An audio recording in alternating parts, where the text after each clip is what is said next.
bigger picture here, and it's interesting because I think that the conservatives always miss the bigger picture. Mm-hmm. I think that in 2012, I forgot who asked Mitt Romney, what's the difference between you and Obama? And he couldn't even answer the question. And I think I would like to ask that very same question to Paul Ryan and Mitch McConnell and all these guys. What are the differences between them and Hillary Clinton? Because I don't see the difference. Well, because I think that. Huh? I said Phyllis Schlafly said it best when she said, the Republicans and the Democrats aren't giving a choice for the voters because they basically mutated into one party. But go ahead. The uniparty, yeah. The uniparty, but go ahead. Yes. So I think that the conservatives themselves, as in the individual voters, for a very, very long time, the reason why we're here is that they never did soul searching. They have repeatedly allowed themselves to be played out. Mm-hmm. Now, with regards to the delegate process, I think what Hannity said, I agree with. It doesn't matter if it's a caucus or it's the primary, but delegates should be bound. That's it. No question. Whatever delegates you get from a primary or from a caucus, it should be bound. How do you? 100%. But how do you deal? How do you deal then with the fact that if the person doesn't reach the threshold at the convention, how do you deal with that? Do you give it to the person with the highest delegates, or do you change the threshold? What do you do? What you do is you allow the voters or the people who the individuals with the most votes. Right. You either narrow it down to 2 or 3. Okay. You narrow it down to 2 or 3, mm-hmm. and you allow them to partner up because I don't see how in this situation where someone cannot break after 2 ballots, the party itself has to force them to create a unity ticket. Right. Because what that means is that you're getting the top 2 vote getters. Okay. In a democratic process, because if it was an event, both sides are kind of happy, not totally happy, which is what happens in democracy. Okay. Not everyone will be happy, but you're satisfied. Yeah. Let me let Katja Lee respond. Let me let Katja Lee respond to this. Katja Lee, what's your response to what Robert had to say regarding the delegate process? I think our delegate process is completely broken. I think that the delegates should be bound based on their state, based on the votes from the state.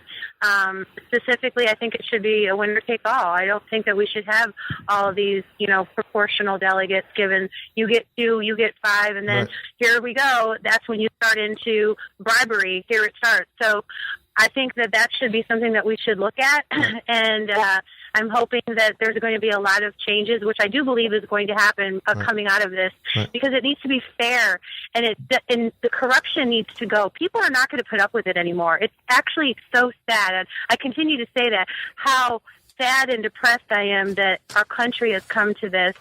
But I'm also very glad because now the light is shined on it, so people actually know what's going on, and we can make informed decisions as we move forward. So you agree with what Robert had to say in regards, bounding the delegates and to voting for the one candidate that the voters in the state decide.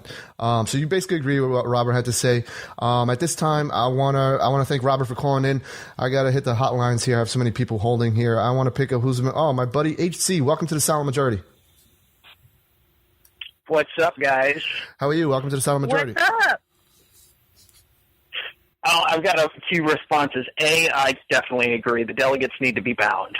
You need to bind them to the respected candidates like shit on Velcro. Number 2, in terms of a contested convention, I would rather sharpen my testicles with a rusty cheese grater. That's not going to happen. Jesus. Okay, but I'm saying if you do, Number 3, if you do bound the delegates, how are you going to decide who the ultimate winner is if they don't reach the threshold? Is my question to you. Well, it comes down to when it gets to the point of the convention of who has the highest delegates. Okay, and what's 3? 3 is all you have to do is look how desperate they are. You have the quote unquote outsider Ted Cruz colluding with the almost Republican John Kasich, and they're trying to prevent Donald Trump from getting enough delegates. Right. And let's be honest, that is literally like the health department teaming up with the DMV to fight the U.S. military.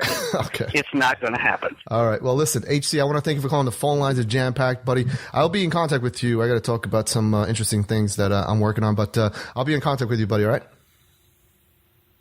Cool. Thank you, See you brother. later, guys. All right. So, Bill Mitchell, what do you think about what HC had to say in regards to the delegates? Well, I think that the root of all evil in this whole thing is the super PACs. Right. Because without the super PACs, half the candidates in this race wouldn't last in more than a week. And that's what is happening is that you're making it difficult for movement candidates like Donald Trump to build his delegates faster, because you have all these people that have no chance in hell of winning that are kept in the race because of super PACs. Right. And that is the worst decision. Allowing super PACs is the worst decision in the history of American politics. And Donald Trump, once he's president, needs to lobby the powers that be, SCOTUS, whoever, to overturn that decision. If you remember from day one, Donald Trump has been against the super PAC. He's always said, listen, he kind of foreshadowed what was going to be going on. And he basically said, you can't trust these super PACs. He said it from day one. I don't trust these super PACs. They're corrupt. For corruption. They're corrupt. They're corrupt. Exactly. So you listen to Silent Majority. I am your guest. Your host, Chris. And on the Rebooting Liberty Hotlines, I have Kelly Buckley. I have my co-host, Katja Lee, and another guest, Bill Mitchell. At this time, I want to hit the phone lines because the show is about to end soon. Let's hit Eileen from Missouri. Welcome to the Silent Majority.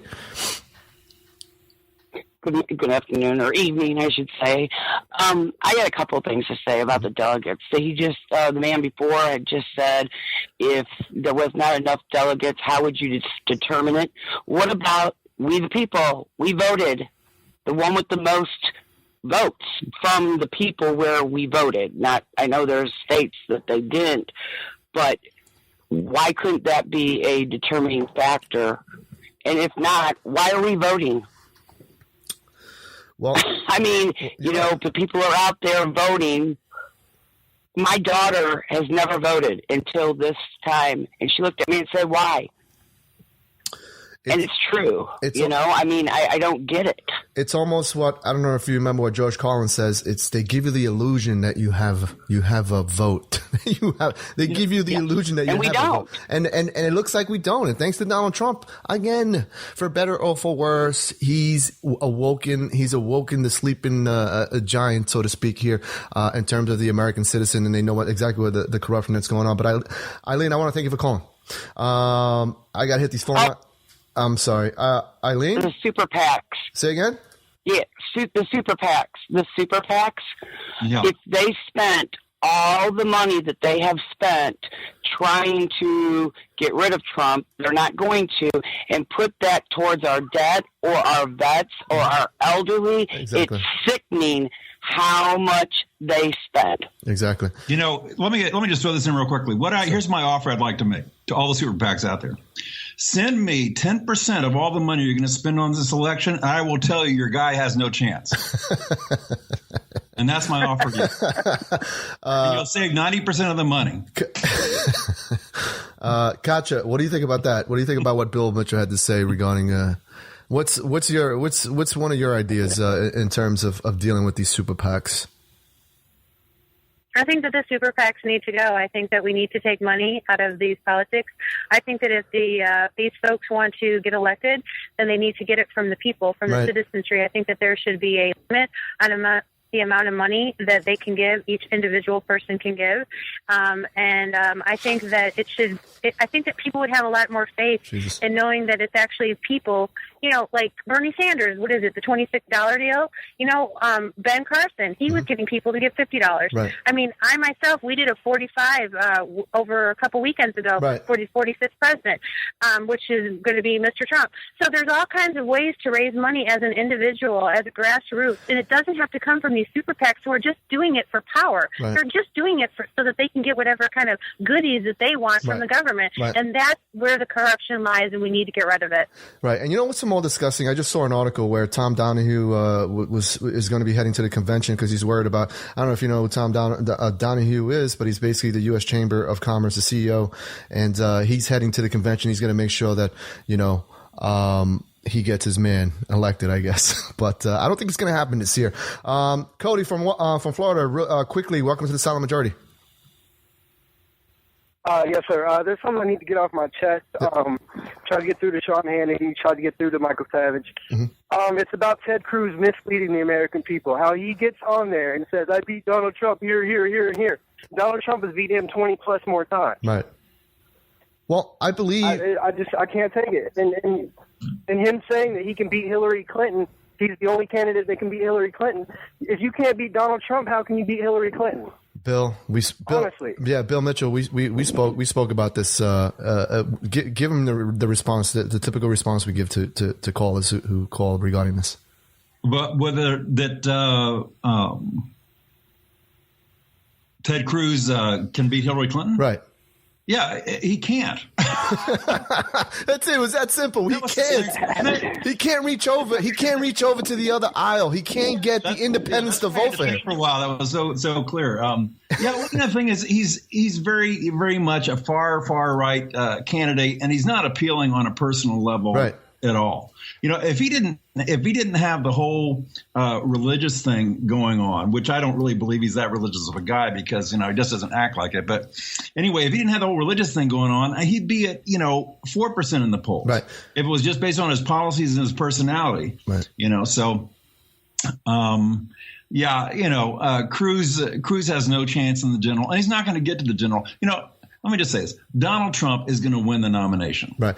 Kelly, we had Kelly Buckley here. She was approached by if you just tuning in, she was approached by the Ted Cruz camp to switch. She's a delegate in Texas. She was approached by the Ted Cruz camp to switch allegiances to Ted Cruz.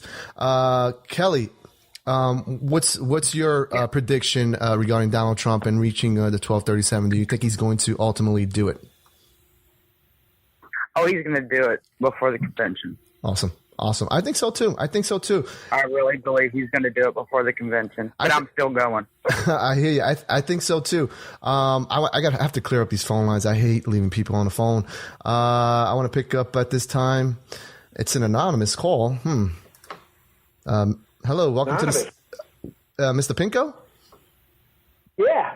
Hey, Mr. Pinko. Quickly, what's going on, brother? Good. Let me get you off speaker so it'll be better. You there? Yeah, Mr. Better? Pinko, quickly. We're running out of time here. Oh, no, I just wanted to call in, and I didn't hear your show, so I might be repeating what everybody else says. No but problem. What a stupid move, Cruz and Kasich with the collusion. Right. Ridiculous. Right.